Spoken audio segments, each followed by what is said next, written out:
মা বোনদের একটা বড় সমস্যা, যে কোনো ট্রাভেলিং এ বমি হওয়ার সমস্যা।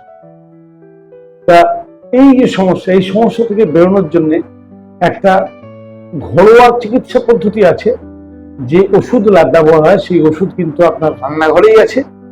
আপনি যদি প্রয়োগ করেন, আপনি কিন্তু এই সমস্যা থেকে মুক্তি পেতে পারেন। প্রথম কথা, যখনই বাইরে বেরোবেন, বাসে ট্রেনে যখনই ট্রাভেল করবেন, চেষ্টা করবেন খালি পেটে যাওয়া।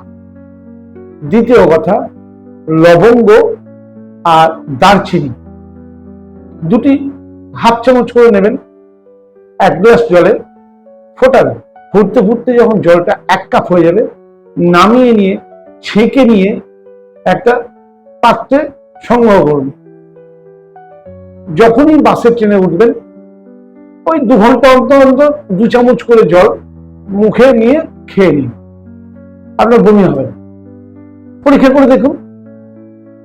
যদি তাতেও অসুবিধা হয়, আর একটা মারাত্মক চিকিৎসা হচ্ছে, সেটা হচ্ছে পাতিলেবুর বিচি।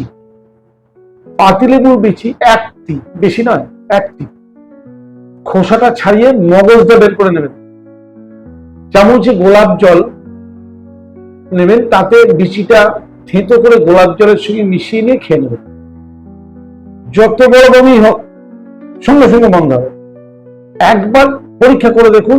ঘরোয়া ওষুধ, কোনো সাইড এফেক্ট নেই। এতে না কমলে তখন অবশ্যই যে কোনো মেডিসিন নেবেন।